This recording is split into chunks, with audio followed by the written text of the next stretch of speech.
Hey guys, welcome back to another episode of the UnknownHobo. I'm your host, Marlon Mohabier, as always, and today we're going to be hitting up a few different topics. We're going to be talking about Epic Games and Apple, or Fortnite, if nobody randomly knows that Epic Games made Fortnite, and what's been going on with their whole fiasco with that. Redmi looks like they released a 98-inch TV, which I'm going to share my thoughts on that and what I actually think about the pricing. Google looks like they're requesting permission from around 17 states so they can start to test a 6 gigahertz bandwidth. Now, I'm going to start off with the Google stuff because I actually think that's really interesting, especially since the fact that everybody's been talking about 5G. They have all these other podcasts that I've listened to. They were talking about 5G and the effects on people and everything else. But we have a 6 gigahertz bandwidth coming out, which I think is amazing because right now, for most routers, at least consumer grade routers, you had 2.5 and just regular 5 gigahertz. And one of the biggest difference between those two was the way it would actually, each module or each thing would access it. For 2.5, everything would pretty much go, you go, then I go, you go, then I go, you go, then I go. When 5 gigahertz came out, it's pretty much everybody's like, all right, cool, everybody, it's just a battle royale. You just go in, grab the data you need, move on with your day. Now, 6 gigahertz now, which is what's coming out, the best thing about this, it's a complete double speed-wise, which is really cool. Now, there's not a lot of routers out there that can even support this at this point. And if you actually look it up, you might see like Wi-Fi 6 or Wi-Fi 6E on there. It really doesn't really mean much besides just a differentiator, so you can tell which can support or which can't. Now, the bandwidth for this, in all honesty, should make it currently the same thing as being hardwired.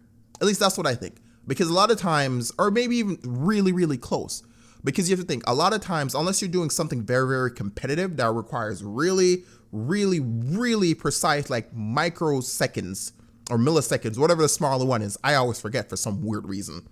If you needed to go down to that fast, then of course, go get your computer hardwired. If you're in any situation where you may need to make sure your connection is solid, just hardwire it. Might as well. But if you're okay with a smidgen of a delay where it's obscenely minute, might as well get a Wi-Fi router that has 6G. Like for me, this is amazing. I have a bunch of smart home stuff in my home. Now they don't really use the bandwidth as much, and a lot of the Alexa products, which by the way, I made a video on my YouTube page about some reviews on some of the Alexa products, if you want to go check that out. Now, I don't think they're actually using the Wi-Fi to their best capabilities. Now, hopefully with this coming out, everything else might have to upgrade the chips that's inside of them, so it can actually take better advantage of this, which overall makes everything a lot faster, because at the end of the day, everything's going to keep getting faster and faster as we move forward. That's just how technology works for the most part, which I think is amazing. So it's currently going to be tested in 17 states. Hopefully all those tests go properly. It'd be cool to see Google, or if they do Google Fiber or what, Google Fiber, like fiber optic. It'd be cool to see some sort of mesh network that goes with that. So it'd be very nice to see this integrated. And I'm really looking forward to it. Now, outside of that, let's talk about good old Epic Game and Apple. So if you don't really know what's going on, from my understanding, it looks like what Epic Game did is, well, first, let me explain the premise of the whole ecosystem with mobile phones. Now, if you have an Android phone, you pretty much just have the Play Store. If you have a Samsung, they have like the Samsung Store. Android phones allow you to download like APKs, which if you don't know what APKs are, is just pretty much like install files for programs. So if you want a program installed from a third party, you just go get it installed on your phone. So you can do that from Android phones for the most part. Apple, from my understanding, doesn't allow that. So the only way you can get any kind of additional applications onto their devices is through the App Store. Now, it looks like generally, if you have something on their stores, The reason why like Google or the Play Store or an Apple or the App Store has their system where you buy like Apple points or Apple Cash or whatever it's called. I don't know. iTunes money, I guess. I don't know. But the reason you buy that is when you use that money on somebody's game or whatever, Apple takes 20% of it. So off the bat, they're just scraping 20% or 30% or whatever the amount is at the time if you're listening to this podcast. So it looks like what Epic Games did to both Apple and to the Play Store, from my understanding, they, instead of setting up their actual video game stuff to go through the proper routes that was already preset there, they decided, you know what? We don't want to give them any money. We're just going to have our players buy directly through our game, ignoring Apple. Well, guess what? They took the game off. Now there's this big lawsuit. Epic Games, I guess, is trying to accuse Apple of like monopolists, like they're working like a monopoly. They're looking like, I can never pronounce this word properly, so you guys get to hear me mispronounce the word. Monopolistic practices. I probably butchered that. Forgive me.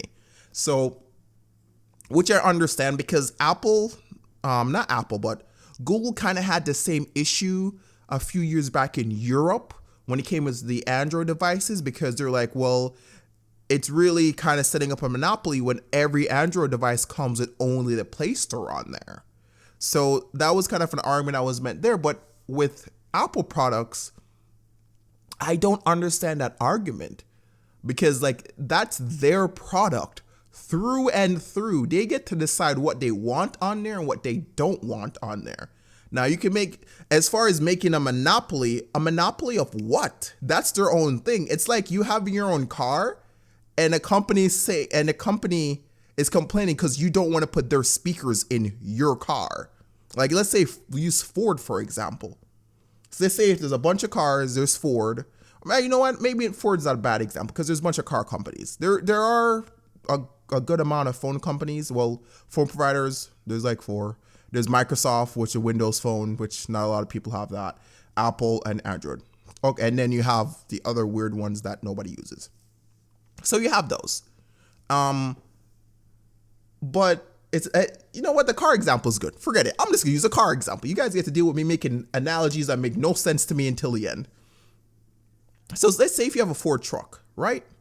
And it has Kicker speakers in there. So if you don't know what Kicker is a speaker brand. They have other ones like Definitive Technology, and then they have like Clips. So let's say they're like, you know what?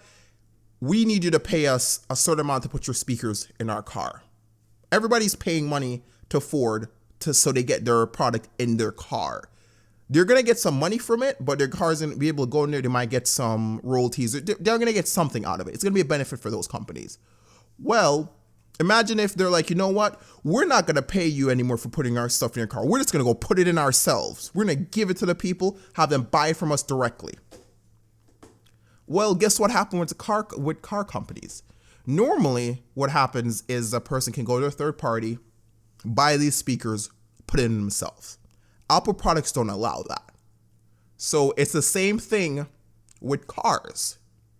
Cars, like back in the day, and even up to now, if you want to put a third-party but radio, or even, speakers into your car, you have to buy an adapter kit or buy something else third-party to let it work that way. Because it was not meant to be put in there. If it was meant to be that way, the company that made that product would design it that way.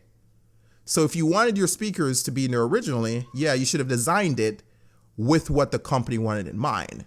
So I want to see what happens with this court case. In all honesty, like I don't understand why Epic Game, and I think it might be greed. Maybe it's greed. I have no idea. But it's like, if what I'm understanding, the fact that they try to circumvent like a pre-existing agreement between apps on that store and Apple, where they're like, to be on our store, you have to pay this amount of your sales. And they're like, you know what? We're going to hide some of our sales from you. So I would love to see what's going on with this, because if Epic Games wins, it might set a new precedence. I can never say that right either, where a bunch of other games might decide, you know what? if they're doing it, why do we have to pay money to Apple? We're just gonna put something in where a person can just go buy stuff somewhere else and pay here. So I think it's kind of crazy. I don't think it's gonna go anywhere. Epic Game might be able to go on there and they might get a discount. That's what I would say. Try to get a discount, but I don't know. We'll see what happens. It'll be really fun. By the way, just to let you guys know, I don't have an iPhone. My girlfriend does, and she doesn't even play Fortnite. And I don't even play Fortnite on my actual computer. It's not my thing, but because I'm old. And that's for the cool young kids that do the cool young kid stuff. But outside of that, let's get to something a little bit more fun, which is not really near and dear to my heart, but it reminds me of my younger days when I used to actually work at Best Buy around over 10 years ago at this point. So Redmi, or if you guys, or if I butchered that also, because apparently I've been butchering English all day today. So if I'm saying it incorrectly, send me an email or post on one of my videos, or just somewhere, if you want to go to my Patreon page, post it there and tell me how to say it correctly. So Redmi, I guess, released a 98-inch smart TV. And the thing that caught my eye about it is I'm a very big supporter of projectors. Like, if you want a big anything, I think projectors are always the way to go, at least currently. Like, the cost per inch and the fact you can resize to whatever you want, I think projectors are amazing. So if you're going to be spending a lot of money, definitely get a projector. Keyword is if you're spending a lot of money. So I saw this and I instantly thought that this TV might cost maybe $4,000, $5,000, $6,000. Because it's been a while since I bought a very, very big TV. Because as I said, I support projectors. So come to find out, this 98-inch smart TV legit cost under $3,000. So from what I'm reading, for the most part, which is from Tech News Today, it's for $2,877, which is ridiculous to me. And here's the reason why I say it's ridiculous. Now, as I said, this reminds me of my old Best Buy days. And I've talked about this on some of my old podcasts. But back in the day, when 4K TVs were coming out, one of the locations I used to work at, they were the ones that pretty much had the first Samsung 4K and the first Sony 4K. Now, the Sony one, if I remember right, was a 55-inch and a 65-inch. And the Samsung one, if I'm remembering correctly, was a 65-inch also. I could be wrong. It's been over 10 years. So these TVs cost between $3,000 and $4,000. Now, as I said, this is around 10 years ago when 4Ks were coming out. There were still plasma TVs kind of still in circulation at this point. So I was like, whoa, that's so expensive. Mind you, I sold some of those TVs.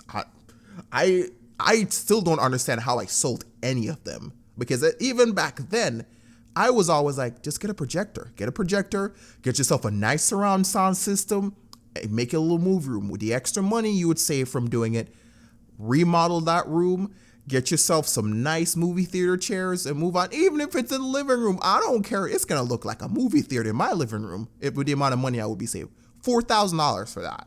Like, you could have gotten a projector that was really amazing that most people would not be able to visually tell the difference for a lot less.